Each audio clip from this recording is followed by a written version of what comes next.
Hey guys, I had stumbled upon this video the other day, the richest black families in the world, and how they made it. Um,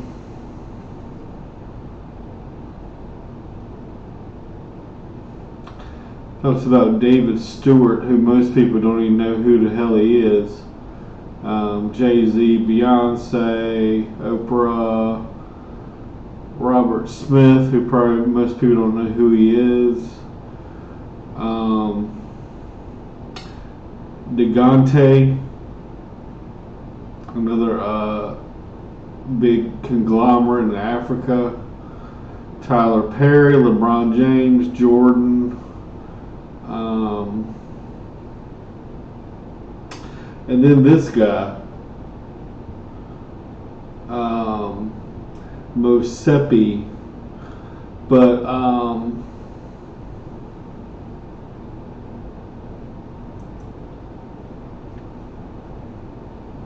fortune at the time.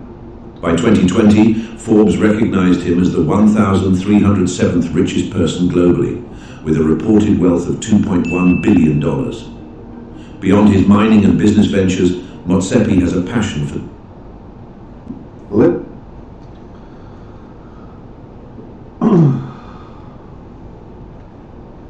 I hate these days. Listen up, parents. Let me tell you about a new housing trend that allows your child to live rent. A major financial services firm. Introducing Patrice Clopin Motsepe, born on January 28, 1962, a South African tycoon in the mining industry. From the start, his instinct for business set him apart, propelling him to remarkable success in mining and beyond. Motsepe isn't just a billionaire businessman, he's also a family man. He's married to Dr. Precious Malloy, a physician and fashion entrepreneur, and they have 3 children. Interestingly, he's part of an extraordinary family lineage with siblings Chepo Motsepe and Bridget Radaba. Moreover, he's connected by marriage to President Cyril Ramaphosa and Minister Jeff Radiba. Motsepe is the mastermind behind African Rainbow Minerals, a conglomerate involved in gold, ferrous metals, base metals and platinum. But that's not all. He serves as the non-executive chairman of Harmony Gold. Now, I was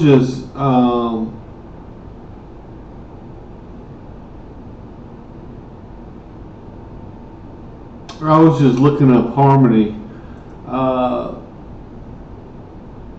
and it's kind of funny, you know, gold price at an all-time high, and this thing they're profitable. They have PE of 11. You get your money back in 11 years. They got a positive earnings. They pay a dividend, even though it's very small. It's 12 cents.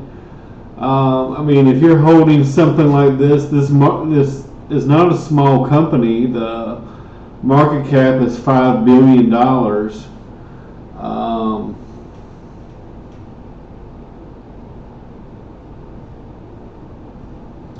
This is the one he's chairman of. As you can see, the 52-week range is 341 to 980. So if you were buying this, of course, it'd be nice if you could have picked it up at 3 or so instead of 8. But the reason it's up, I guess, is they finally reached profitability. And this company is not, well, I was going to say it's not that old, but really it is. It was over 20 years old. 30 years old, really. I don't know. Maybe they hit their stride. Let me see. Did it say RDW? RDW. I don't know. I missed it. Let me see if I can go back.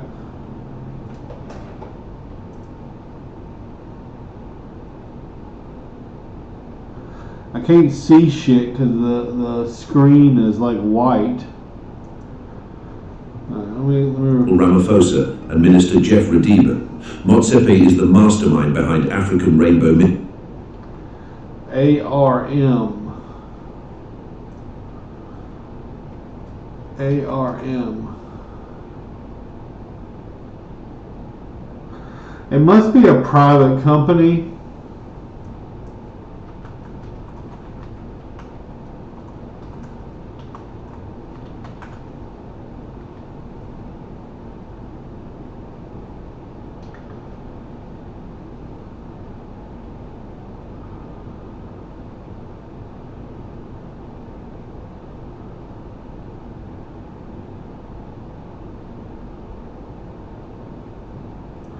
I know South Africa has a stock exchange.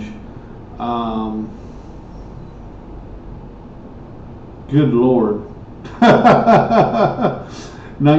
Hey, if you want to buy a share of this, it's only $19,000 a share. The PE is actually below 10. $24 earnings. They got paying a 6% dividend.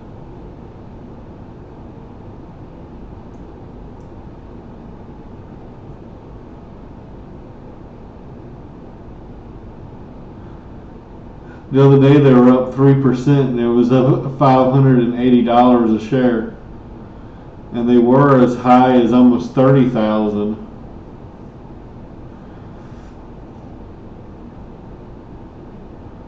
So I don't know. Maybe you need a South African account and pick up.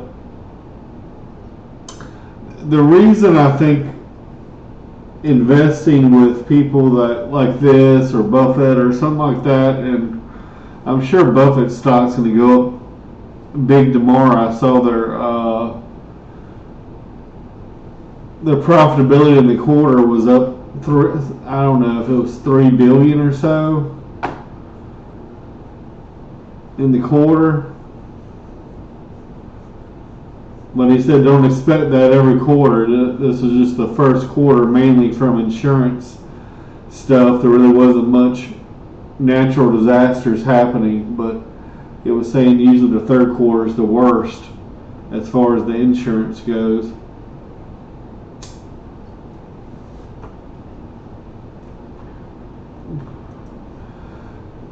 But yeah, I mean, to me personally, I don't like to invest in huge companies. Granted, I love Facebook. I mean, not Facebook. I love, I do use Facebook, but almost every day. But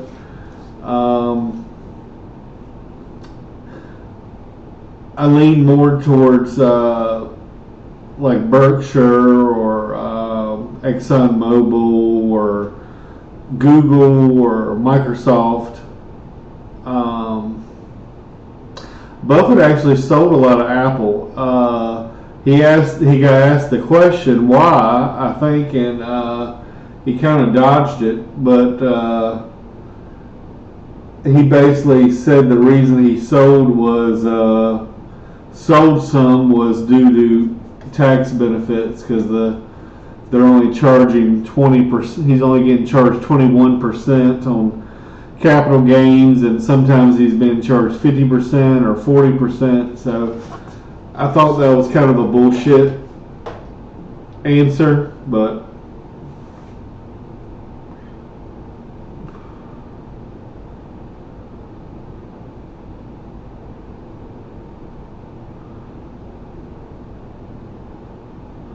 the one reason I think, if you, and I've looked at the richest people in the world, and I've looked at, what businesses they own and that kind of thing, is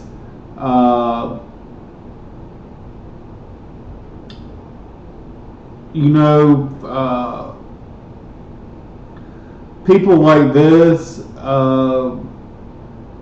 unless they do something really stupid, I mean, it's a good bet that they're going to continue to make money, and they know how to make money. They know how to spot good deals.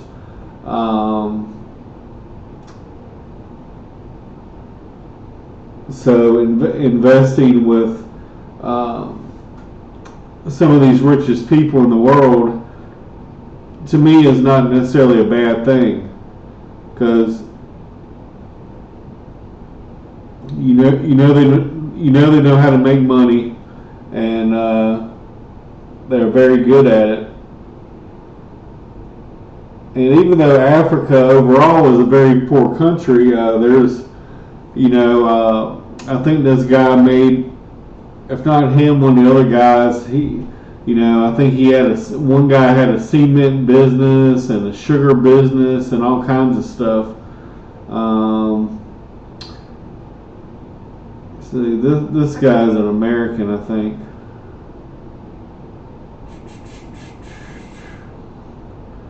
Let me just go back real quick.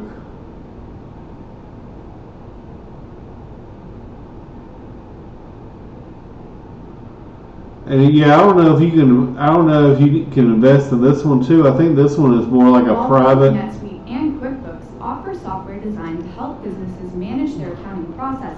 Dangote family. We often encounter instances where children born into affluent families rely on their parents' wealth instead of carving out their paths. However, this narrative doesn't apply to Dangote. Despite hailing from a prosperous background, his ambition to establish himself began at a tender age, propelling him to become a global business magnate.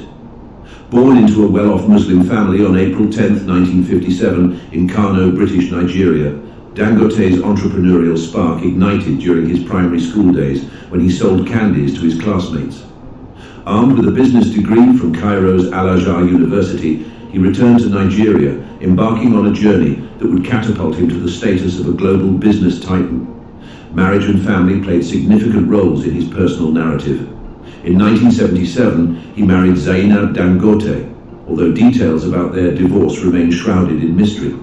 Later, he entered another marriage with Maria Mohammed Rufai, although specific dates of this union and their subsequent divorce are also undisclosed. Amidst this personal journey, he fathered 3 daughters, Halima, Maria, and Fatima, along with an adopted son named Abdul Rahman. Remarkably, Halima has followed in her father's footsteps, serving as the executive director of commercial operations in his company.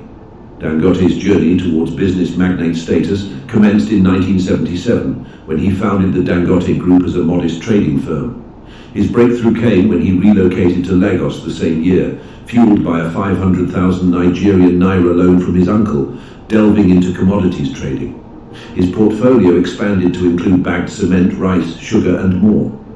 In the 1990s, he proposed a cost-effective solution to the Central Bank of Nigeria, suggesting that his transport company manage their staff buses, a proposal that garnered approval. Today, the Dangote Group stands as a colossal African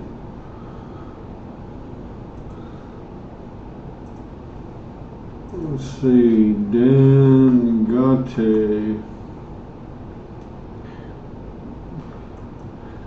Yeah, unfortunately, this one's a private company.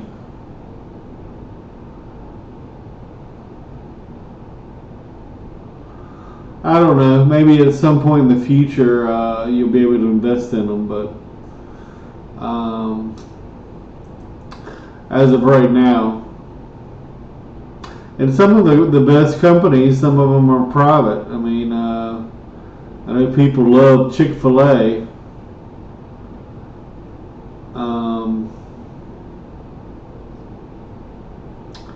Let me listen about this last guy here.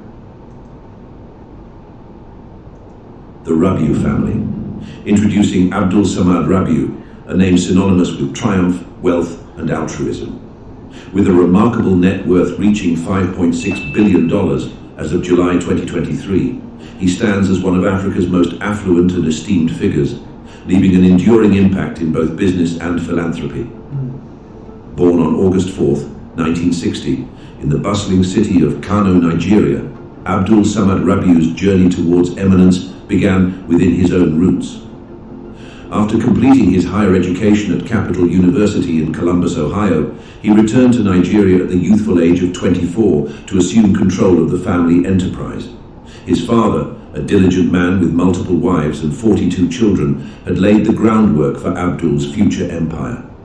Shit, 42 children? However, the young aspirant encountered a pivotal moment when he stepped up to manage the family's food import-export That man was busy. 42 damn children. business due to his father's detention for duty evasion on rice imports. Armed with a bachelor's degree in economics from Capital University, Abdul Samad Rabiu embarked on a path that led to the establishment of BU.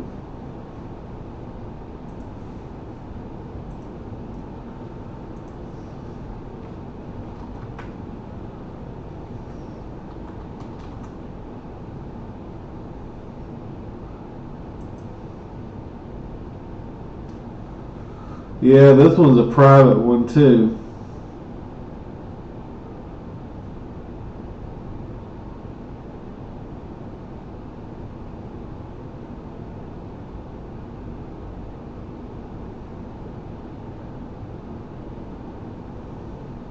That's quite a range, 5,000 to 10,000 employees.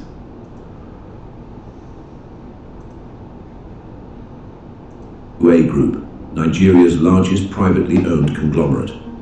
This economic powerhouse boasts an astounding $2.5 billion in annual revenue, with interests spanning across cement production, flour, pasta, sugar, edible oils, rice, ports, iron, steel, billets, and real estate. And this is one reason why, me personally, I was interested in cement, I was interested in steel, because all these quote quote developing countries, whether it be South America, whether it be in Africa, probably India, I mean, in order to produce increase profitability and stuff, a lot of places in Africa, they still got dirt roads. They got roadblocks where armed gunmen want bribes and stuff. I mean,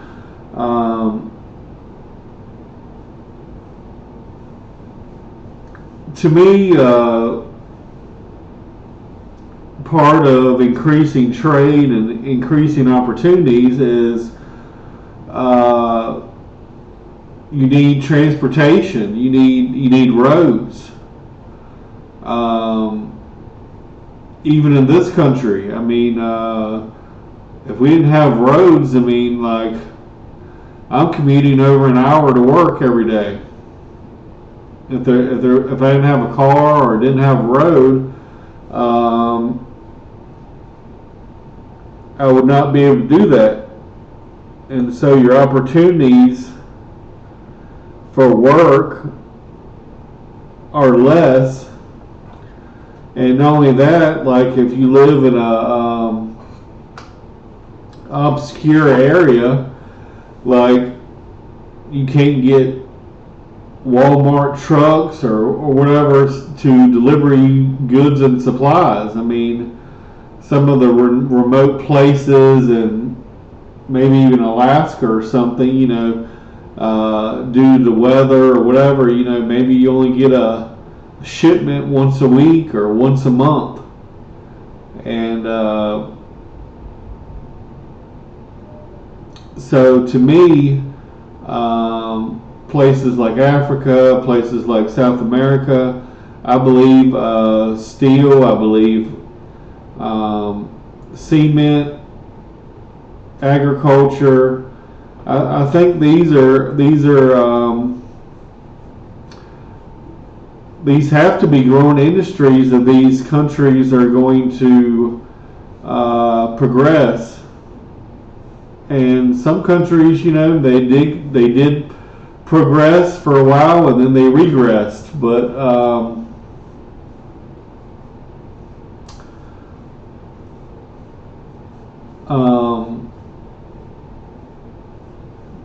the invention of steel, for example, you know, made way for skyscrapers and all that kind of stuff. So,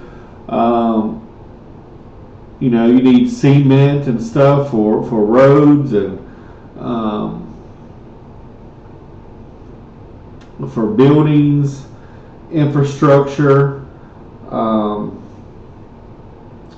So I think these types of industries, they actually produce something. It's, even though 80% of the U.S. economy is services or something like that, it's well over 60%. I know. I think it's closer to 80. Is services. You know, I want something that actually makes something. Something that you actually make a product or, and I guess you could say that cement and stuff like that is a service, but they actually produce something. You can see it. I don't know. Yet his influence extends beyond these realms. Abdul Samad Rabiu presently serves as the chairman of the Nigerian Bank of Industry, exerting significant power and sway over financial matters. In the financial sector, Abdul Samad Rabiu's prominence continues to ascend. In January 2022, he rose to become Nigeria's second wealthiest individual. By April 2022, he clinched the position of the fifth richest person in Africa, boasting a net worth of $6.7 billion. As of January 2023, he maintains his status as the fourth wealthiest individual on the African continent. His impressive array of luxury vehicles includes a Mercedes-Benz G-Wagon, an S-Class, a Toyota Land Cruiser Prado SUV, and a Range Rover Sport. However, an upgrade to the Range Rover SVR Carbon Edition could add an extra touch of sophistication. Abdul Samad Rabiu's lavish lifestyle transcends automobiles. He possesses a $16 million mansion in the upscale neighborhood of Kensington and Chelsea in London, as well as a $12.6 million penthouse adjacent to Cape Town's renowned Victoria and Alfred waterfront, offering mesmerizing views. Undoubtedly, he leads a life many dream of. Yet, his pursuits go beyond amassing wealth. Abdul Samad Rabiu is celebrated for his philanthropic initiatives, notably through the BUA Foundation, which sponsors projects such as a 7,000 square meter pediatric ward and an Islamic study center. His achievements as an industrialist, entrepreneur, and philanthropist have positioned him as a role model for countless Nigerians and Africans. So there you go, guys. There's some of